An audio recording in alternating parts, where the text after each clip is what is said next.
안녕하십니까. 깨끗한 시장, 안전한 시장을 만들기 위한 오늘 수업을 진행할 대전보건대학교 재난건설학과의 김동훈입니다. 자, 전통 시장에서 지금 현재적으로 문제가 되고 있는 게 요새 대가 힘드시죠. 다들 힘드신 상황에서 모든 게 힘들다고만 해서 전체적으로 생활을 못하는 것도 아니고 생활을 해야 되는데, 이런 생활 중에서 어떻게 우리가 시장을 우리 삼터인 시장에서 어떻게 운영을 할 건지에 대해서 안전하게 만들기 위한 방법으로 제가 오늘 강의를 진행하도록 하겠습니다. 저에 대해서 간단히 말씀을 드리면은, 저는 저를 아시는 분들도 있으실 겁니다. 최근에 각종 재난이 발생을 해서 특히 올해 많이 있었죠. 올해 이 코로나도 있었지만은 말이 잘 안 나올 수밖에 없는 게, 이 코로나 상황이 너무 심각해지기 때문에 코로나 상황도 있지만은 이전에 올해는 비도 많이 왔어요. 비도 많이 오고 많은 자연재해가 많이 발생을 했습니다. 이에 따라서 저도 이쪽에서 원래는 소방만 전문으로 하는 사람입니다. 소방만 전문으로 하는 사람인데, 저는 다만 이제 대전보건대학교 재난건설안전과에 있다 보니까 재난이란 범위를 다 같이 진행을 하고 있습니다. 그래서 오늘 강의 내용 중에 재난에 대한 얘기를 좀 몇 가지 말씀을 드리겠지만은, 그 전에 앞서서 저를 안다고 하시면은 지금 재난건설안전과에 있고, 또 요새는 최근에는 대전 KBS에서도 많이 나왔었는데, 이런 내용을 토대로 해서 좀 말씀을 드리도록 하겠습니다. 요새 많이 힘드시죠? 시장이라는 곳이 되게 많이 힘듭니다. 시장이라는 곳이 지금 코로나 때문에 더 힘들 수도 있겠지만은, 이전에도 많은 힘든 일이 있었고 지금도 더욱더 ING 중이라고 생각을 하고 있습니다. 과거에 같은 경우는 시장이라는 그 특성상 사람들이 모여서 이야기하고 더 많은 담소를 나누고, 또는 이를 통해서 공유도 하고 정보도 공유하는 여러 가지의 장소로 구분을 하고 있었습니다. 근데 최근에는 이 시장의 개념이 여러 가지 주변에 마트도 생기고 여러 가지 건축물도 생기다 보니, 시장이라는 것이 점차적으로 축소가 되고 이에 대한 유동 인구들도 많이 줄어들었습니다. 과거에 같은 경우는 시장이라고 하게 되면은 제일 많은 유동 인구가 제일 많은 곳을 곧바로 시장이라고 했고, 그 시장이라는 곳에서 사람들이 많은 교류가 있었던 내용입니다. 전국적으로 한번 국내 시장을 하나 살펴보게 되면은 서울, 부산, 경상도 이런 곳에서는 점포수가 되게 많이 있습니다.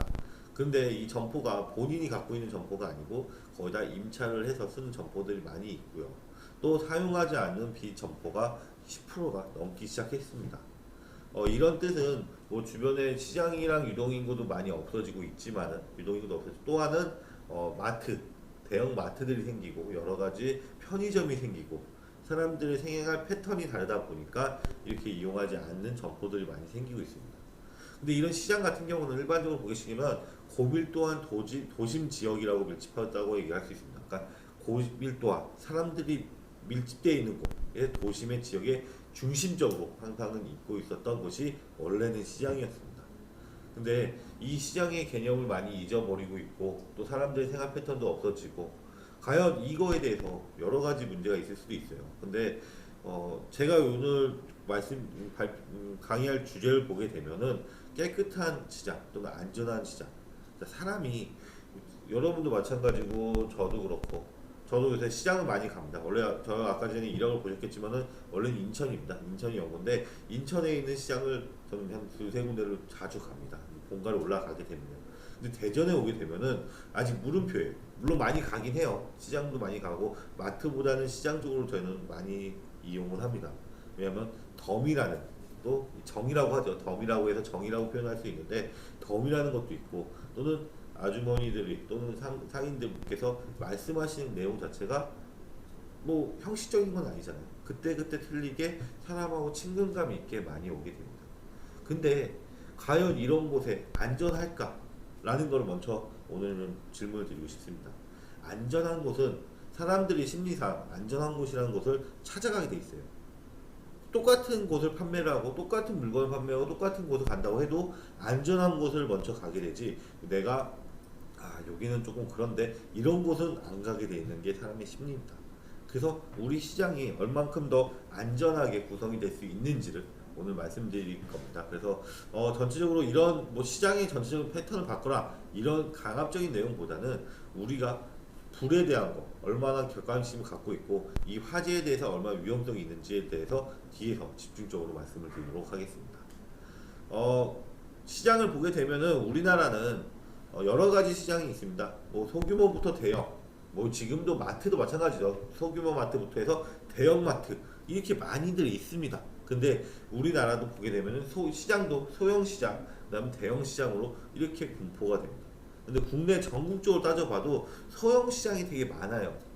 소형 시장이 거의 65.3%를 차지하고 있는 게 소형 시장입니다.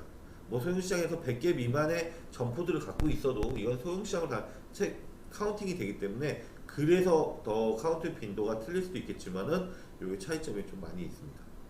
그래서 이런 내용을 보게 되면은 다 주택가 시장들이에요. 시장들 여러분이 지금 살고 계시고 일하고 계시는 시장 자체를 보시게 되면은 도심 근처에 주택가의 시장이 분포가 되어 있습니다. 근데 이런 시장들이 과연 어떻게 안전을 유지하고 또 어떻게 재래시장, 과거형에서 최신형으로 이동을 하는지를 한 번쯤 살펴보셔야 될 것 같습니다. 이런데 이런 시장에서는 여러 가지 문제점이 있어요. 제일 큰 문제점이라고 제가 말씀드리고 싶은 게 여기 PPT에도 빨간색으로 칠해져 있죠. 좁은 이격거리라고 합니다. 좁은 이격거리가 뭔가요? 되게 어려운 용어 같죠? 근데 어려운 용어는 아닙니다. 그냥 좁다는 거예요. 이 점포랑 이 점포, 그러니까 A라는 점포가 있고 B라는 점포가 있는데 따다다 붙어 있다는 거. 붙어 있다는 것 때문에 이것 때문에 좁은 이격거리. 자, 짧고 그 다음에 좁은 이격거리가 어떤 문제점이 있냐? 지금 사람이 통행할 때도 문제가 있죠. 솔직히 말하면은 좁은 곳에 저같이 지금 뚱뚱한 사람들 같은 경우는 지나갈 때 이게 좁아요. 그러다 보면은 상점에서 피해를 드리기 쉽지 않은데 지나가다 물건을 건드릴 수가 있어요. 그러면은 상인분들은 그거 갖고 자기 재산인데 왜 건드리고 가냐 이런 문제점이 생길 수가 있어요. 근데 어쩔 수 없죠. 이 한정된 공간 안에 많은 거를 판매하고 전시를 하기 위해서는 이 점포마다 좁은 이격거리를 가지고 있을 수밖에 없는 상황입니다. 자, 좁은 이격거리가 일반 생활에서도 이런 문제점이 있는데 과연 불이 났을 때는 어떨까요?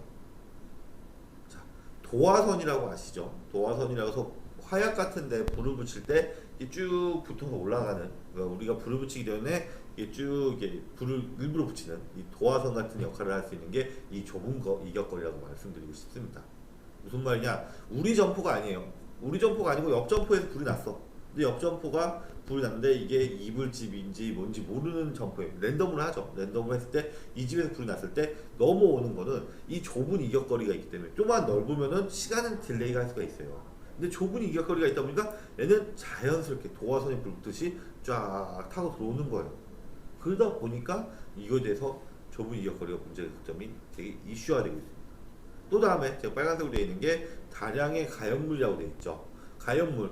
자, 우리가 가연물이라고 하는 거는 일반적으로 되게 어렵게 생각하시면 안 돼요. 그냥 가연물이라는 거는 불에 붙을 수 있는 모든 것을 가연물이라고 표현을 하시면 됩니다. 그렇게 알고 계시면 돼요. 우리 매장에서는 냄비 이런 걸 팔기 때문에 잡화점이기 때문에 우리는 뭐 이런 큰 가연물이 없을 수도 있어 라고 생각하실 거예요. 냄비, 철, 스텐 이런 게 있다고 생각을 하세요. 근데 걔네들 안 타는 가연물일까요? 자, 걔네들을 전시할 때 뭘로 전시한대요? 또 걔네들을 그 스텐하고 냄비들을 안내하기 위해서 간판을 붙이죠. 간판을 붙일 때 뭐가 들어가요? 전기가 들어가죠. 전기는 불을 낼 수 있는 큰 영향을 갖고 있는 큰 이슈가 되는 문제점이 있습니다. 자, 이렇기 때문에 그걸 통해서 가연물, 불에 탈 수 있는 거, 우리가 갖고 있는 솜, 옷, 심지어 종이, 휴지도 모든 게 다 가연물이라고 볼 수가 있는 상황입니다. 그래서 시장 같은 곳은 이렇게 가연물이 많은 문제점이 있다. 자, 그래서 소방법에서는 소방법 기본법 제13조에는 도심의 건물 밀집 지역에 화재가 발생할 우려가 높거나 화재가 발생할 경우 그로 인해서 피해가 클 거로 예상되는 곳을 화재 경계지구라고 지정을 하고 있습니다. 그 경계지구가 뭐가 있냐? 대표적인 게 시장 지역이에요. 뭐 공장 창고 밀집 지역 포함되죠. 목조 건축물, 문화재 포함됩니다. 근데 여러 가지가 있지만은 대표적으로 우리가 우리나라 자체에서 제일 많이 화재 경계지구로 제한되고 있는 곳이 시장입니다. 시장이라는 곳에서 워낙 화재가 발생될 위험도 높고요. 또 이에 대해서 그 영향이 그때 영향이 더 커질 것 같은 내용이 더 많이 있습니다. 그리고 이렇게 화재 경계지구가 있다고 해도 제일 문제점이 뭐냐? 화재 진압입니다. 뭐 밑에 표에 있겠지만은 표에도 제시를 하고 있지만은 화재 진압, 주차 공간의 협소 또는 소방차의 진입 이런 게 어렵기 때문에 원칙적으로 문제점이 있습니다. 뭐 최근에는 다 리모델링이 되고 또 많은 발전을 통해서 소방 시설들은 다 많이 만들고 있고 최신화시키고 있고 갱신화시키고 있습니다. 뭐 아트리움도 만들어 놓고 있잖아요. 아트리움이 두 가지, 그러니까 뭐 햇빛을 막아주고 또는 비를 막아주고. 아트리움이 뭐냐면은 여러분 점포를 보시면 위에 지붕 씌웠잖아요. 그걸 아트리움이라고 합니다. 아트리움이라고 하는데 자 이게 좋기도 하지만은 화재가 났을 때는 또 반대로 위험할 수도 있어요. 근데 거기에 설치를 함으로써 얘에 스프링클러를 달고 미분무 살비를 달면서 그걸 제어할 수 있는 여러 가지 컨트롤 방안을 더 만든 거예요. 그러니까 아트리움이 설치하면서 위험성도 있지만은 그거에 대한 대응할 수 있는 방안도 또 하나 만들었기 때문에 여러분이 안전하게 지금 생활을 하고 있다라고 생각을 하고 있습니다. 근데 우리 지역은 다 안전하게 돼 있는 거 아니냐? 지금 너는 왜 이렇게 안전한 시장을 만들려고 하냐? 라고 강의를 하려고 하냐라고 말씀을 하실 수도 있는데 제가 말씀드리고 싶은 거는 자 우리 시스템 뭐 설비 이런 건 다 돼 있을 수도 있습니다. 우리 상인들이 좀 더 생각을 바꾸자는 거죠. 어떻게 우리가 안전하게 또는 불에 대해서 어떻게 경각심을 알게 되자라고 하기 위해서 오늘 강의를 진행을 하려고 합니다. 한번 통계를 내봤습니다. 2014년 1월 1일부터 2019년 5월 19일까지입니다. 뭐 코로나가 크게 영향이 없을 때까지의 발전 상황입니다. 뭐 이때도 코로나 얘기는 거의 없었죠. 코로나는 거의 후반쯤인데 이때 내용인데 자 보시면 제가 전국적으로 판매 시설의 화재 통계를 한번 내봤습니다. 자 판매 시설 우리 시장도 포함이 되죠. 우리 시장도 포함이 되고요. 백화점도 포함이 되고 여러 가지가 다 포함이 됩니다. 뭐 가장 많이 발생되는 곳은 상가입니다. 우리가 일반적으로 얘기하는 상가 빌딩이라고 할 수 있는 곳이 제일 많이 발생을 하는 것을 알 수가 있습니다. 근데 이 발생하는 것은 건수로만 발생을 하고 또는 사망, 부상자, 인명피해 같은 경우는 무조건 상가 빌딩이에요. 왜? 이 상가 빌딩은 여러 가지 공간에 높이 올리고 또는 지하로 내리면서 이 공간 안에서 여러 가지 점포들이 있다 보니까 얘에 대한 문제점이 조금 더 많이 있어요. 그러니까 이게 똑같은 판매업만 하는 게 아니고 여러 가지 판매업을 섞여 있다 보니까 그 위험성이 많았고 거기에 대한 화재가 빈도가 높았다는 겁니다. 인명피해 또는 화재 건수는 자, 상가 빌라라고 되어 있지만 제가 노란색으로 또 색깔을 칠해놨죠. 재산 피해 분야에서는 전혀 틀려요. 재산 피해는 전통시장 부분이 제일 큽니다. 뭐 어떻게 보시게 돼도 전통시장에 한번 불이 나거나 뭐 이런 피해를 보게 되면 인명에 대한 거는 좀 괜찮을지 몰라도 인명은 대피하고 어떻게 하면 되겠지만은 재산적으로 피해가 많이 발생할 수 있습니다. 그럼 왜 인명이 아니고 재산의 피해가 많이 있을까요? 앞에 말씀드렸던 시장의 특성 때문에 그렇습니다. 이격거리, 대량의 가연문 또는 소방차의 진입 불가 이런 내용 때문에 재산의 피해는 점점 높아지고 있는 상황입니다. 전국적으로 그랬다고 하면은 우리 대전은 어떤가요? 라고 궁금하실 수도 있어요. 대전도 한번 볼게요. 대전도 보게 되면은 똑같은 기간이에요. 똑같은 기간 2014년부터 2019년도까지 기간인데 보게 되면은 마찬가지다. 대전도 화재 건수는 상가 빌딩이 제일 많아요. 다행히도 우리 대전에서 이 판매 시설에서 사망한 사고는 없었습니다. 화재로 인해서 사망한 사고는 없었어요. 부상자만 백화점에서 2명이 나왔을 뿐입니다. 또 이제 시장 같은 경우는 압도적이죠. 시장 같은 경우는 한번 살펴보게 되면 노란색으로 색칠한 부분 보시게 되면요. 압도적으로 재산 피해는 다른 분야에 비해서 엄청 대부분은 그러니까 총적으로 전체적으로 다 봐도 합계를 봐도 합계의 90% 이상이 전통시장에서의 재산 피해라는 것을 알 수 있습니다. 그런데 우리 대전 좀 안전한 거예요.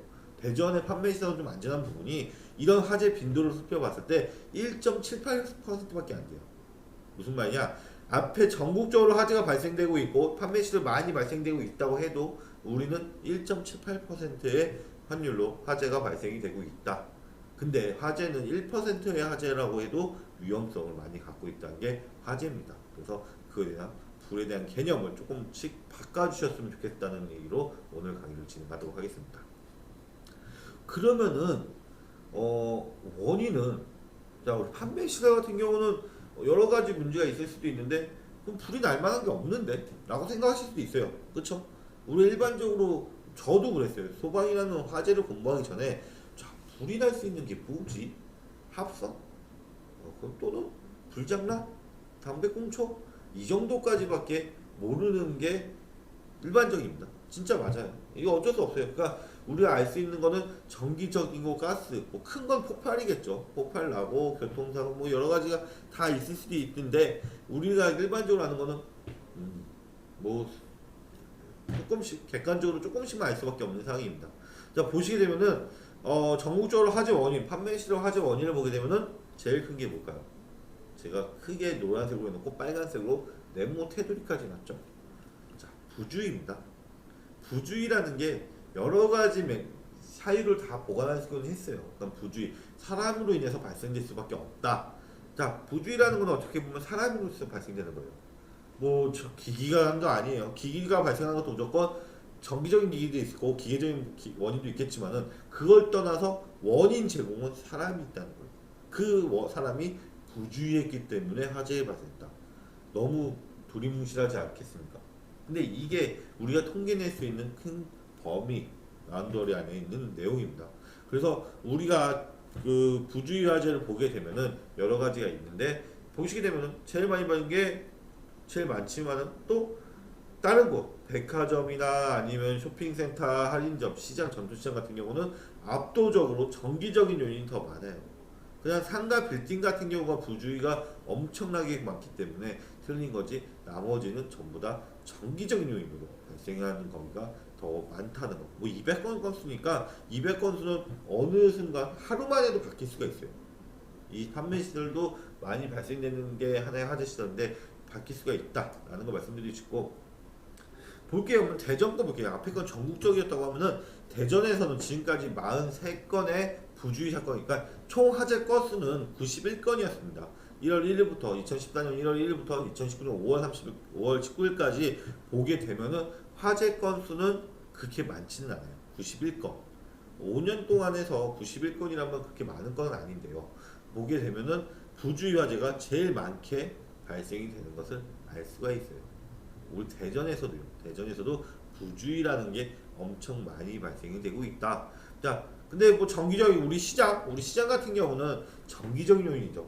자, 제가 부주의라고 색깔을 칠해놨지만 밑에 보면은 2개, 근데 3개 이게 더 색깔이 칠해져 있는 게 있을 거예요. 그거 보게 되면 또 하필이면 그 부분이 전통시장하고 시장 부분이에요. 시장하고 전통시장은 보게 되면은 정기적인 화재가 많이 발생이 되고 있지만은 일반적으로는 부주의가 많이 있다. 자, 부주의는 여러 가지 있을 수도 있어요. 담배꽁초 화재가 제일 많죠. 네, 제가 있는 것만 몇 가지만 빼온 거예요. 그러니까 이게 전부 다는 아니고 몇 가지만 빼온 건데 대표적인 게 담배꽁초예요. 누구나 던지면 수 있는 게 담배꽁초니까. 흡연을 하고 뭐 반대로 재떨이가 있다 하면 재떨이 버리면 좋아요. 근데 요새는 뭐 코로나19 때문에 더 2m 간격을 두고 하다 보니까 나는 그 실에서 담배 피기가 싫어. 그래서 밖에 나가서 담배를 필래. 밖에 피고 그냥 밖에 던져요. 그러다 보니까 가연물에 어떤 가연물에 부착이 될 수도 있다는 거죠. 그러다 보니까 이게 화재가 더 많이 담배꽁초나 화재가 더 많이 발생할 수밖에 없다는 내용입니다. 자, 상가 같은 경우는 뭐 시장도 마찬가지예요. 시장도 여러 가지 점포들이 구분이 되어 있지만 그 안에서도 음식물을 만드는 식당들이 있을 거예요. 식당에서의 부주의가 엄청 큰 화재를 발생하기도 하고 있다는 거를 알고 계시면 될 것 같습니다. 자, 우리 시장에서 앞에서 나온 것처럼 우리 대전 같은 경우는 정기적인 거라고 했죠. 제가 뉴스에서 빼온 건데요. 뉴스에서 빼온 건데 시장이라는 곳에서는 정기적인 원인이 발생돼요. 응? 뭐죠? 사진을 보면 움찔하시는 분들도 계시고 에이 저런 데가 어딨어 요즘에 라고 하시는 분도 있을 거예요. 근데 불과 얼마 전이에요. 몇 년 전이에요. 이렇게 노출되어 있다는 거죠. 제가 나중에 이 강의 후반부에 뭐 빨빨 넘겨서 강의 후반부에 멀티탭 관리하는 걸 알려드릴 겁니다. 이런 전기가 밖에 나와 있으면요. 그러니까 노출되어 있는 거죠. 노출되어 있고 이렇게 추운 날씨, 오늘도 날씨가 되게 추워요. 영하 10도까지 내려갈 수도 있다고 하는데 이렇게 추운 날씨 자체에서 문제가 될 수 있었던 거는 이런 전기선이 고열이 되면서 주변 가물에 눌러붙을 수가 있는 큰 문제점을 발생할 수 있습니다. 그래서 저 요 관리가 어떻게 되어 있냐? 자, 이렇게만 돼 있으면은 지금 사진만 봐도 여러분의 눈이 찌푸릴 수가 있습니다. 근데 이거는 미관상으로도 안 좋지만은 안전적으로도 안 좋다는 거를 갖고 온 사진뿐인 거예요. 그러니까 신문에 나왔던 사진을 제가 캡처해 온 사진인데 보시게 되면은 이렇게 지금 보시면 밑에 왼쪽 사진 볼까요? 왼쪽 사진 보면은 콘센트 꽂는 곳이 그냥 노출되어 있습니다. 아트리움이 있다고 해도 위에 지붕이 있다고 해도 저렇게 습도가 높아지거나 날씨 때문에 습도가 높아지거나 바뀌기 시작하면 날씨가 바뀌고 또 사람들이 왔다 갔다 하면서 저 배선들을 건드릴 때는 이게 또 하나의 문제점을 발생할 수 있는 화재 문제점 발생 큰 문제점이 될 수 있는 원인이 되고 있습니다. 자, 뭐 제가 갑자기 여자 사진이 나왔다. 요 사진이 또 애가 있다고 강의를 하다가 갑자기 이상한 사진을 갖고 왔네 라고 말씀을 하시는 분들이 있으실 건데 이제 본격적으로 이 화재 또 재난에 대해서 말씀을 드리고자 합니다. 자, 왼쪽 사진 한번 볼게요. 왼쪽 사진 보면은 자, 우리 여자분이 이렇게 지나가고 있는데 여자분이 지나가는데 지하철에서 남자가 천하를 보고 있어요. 그쵸? 자, 제가 원래는 오프라인 수업일 때는 이거에 대한 질문을 드립니다. 질문을 드리는데 여러 가지 답변이 나와요. 근데 대표적인 답변이 뭐냐? 제가 이렇게 질문하죠. 이 5초 있다가 어떤 현황이 나올 겁니까? 어떤 현상이 되실 겁니까? 라고 여쭤봐요. 그러면 여러분들은 저 남자의 목숨에 대해서 얘기를 하시죠. 남자의 몸이 저기에 낑길 수가 있다. 또는 위험할 수가 있다. 라고 말씀을 할 수가 있어요. 근데 이게 사고적인 관념이죠. 무슨 말이에요? 사고적인 관념이 갑자기 왜 나와요? 지하철이 사진 한 장으로만 여러분이 판단을 하시는 거예요. 지하철이 들어오고 있는 건지 나가고 있는 건지 어떻게 하십니까? 그러니까 이게 들어오는 상태에서 쳐다보는 거면 안전한 거죠. 반대로 이 사람은 위험하지 않을 거예요.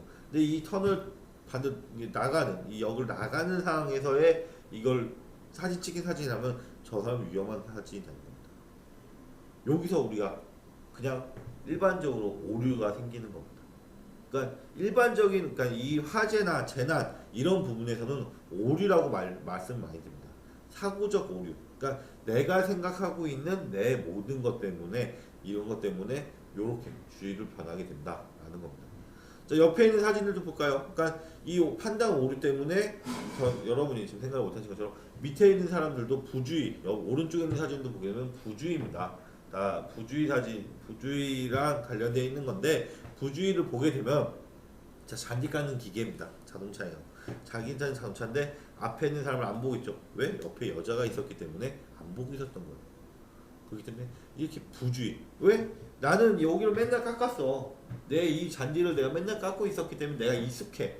눈 감고도 일을 해 라고 표현을 하시잖아요. 눈 감고도 이런 식은 죽 먹기지 라고 표현을 하실 수 있어요. 그러니까 이런 부주의, 나는 이게 익숙하니까 내가 알 수 있었던 내용이기 때문에 이게 부주의하다 보면 앞에 있는 걸 못 보게 됩니다. 넓게 보셔야 되는데 좁게만 보게 되고 또 면도사가 면도를 하고 있는데 또 여자 때문에 또 못 보고 있어요. 그러다 보니까 이 사람은 칼을 들고 있는데 더 위험할 수밖에 없는 상황이겠죠. 이게 주변에 있는 부주의라고 말씀을 드릴 수 있어요. 자, 부주의 때문에 더 많은 화재 떠나서 재난의 위험성을 가지고 있는 겁니다. 뭐 대표적인 거죠. 뭐 보시게 되면은 뭐 특이한 거 못 찾으셨어요? 두 개 사진 다 특이한 게 있죠. 하나는 트럭에 주유구를 매달고 갔어요. 주유구를 매달고 갔어. 얼마나 급하셨는지 몰라도. 근데 우리 그 경찰분들 웃고 계시죠? 워낙 흔하니까. 이 사람들은 내가 급하다고 난 집에 빨리 가야 된다고 기름 넣고 있다가 그냥 달리는 거야. 한 번도 확인 안 하고. 이게 셀프 주유소가 되면서 우리 국내에서는 크게 발견되진 않지만 외국에서는 되게 많이 발생하는 부주의 내용입니다. 오른쪽에 있는 여자 같은 경우는 제대로 된 것 같은데? 라고 생각하실 거예요. 근데 제가 빨간색 원을 쳐놨죠. 헬멧 한번 다시 보실래요? 헬멧 쓰긴 썼어요. 자, 오토바이 타기 전에 헬멧 써야죠. 당연한 겁니다. 근데 헬멧은 어떻게 썼을까요? 거꾸로 썼어요. 아예 반대로 거꾸로 썼어요. 목이 들어갈 부분이 얼굴이 나와 있고요. 그러니까 얼굴 들어갈 부분이 목으로 들어가 있는. 뭐 이렇게 되면 경추는 보호할 수 있겠죠. 목 부분을 보호할 수 있어도 이렇게 이용이 되는 거는 못하는 거죠. 나는 이 오토바이를 타기 전에 헬멧을 써야 돼. 라는 것까지 관념을 하고 있는 겁니다. 근데 어떻게 쓰는지는 그냥 자연스럽게만 생각을 하고 넘어간 것 뿐입니다. 그래서 이것도 부주의. 자, 이렇게 다 부주의가 많다 보니까 부주의 원인이 나 하나쯤이면 또 나면 이렇게 생각을 하다 보니까 이런 문제점이 화재로도 하고 또 재난으로 나갈 수 있는 상황입니다.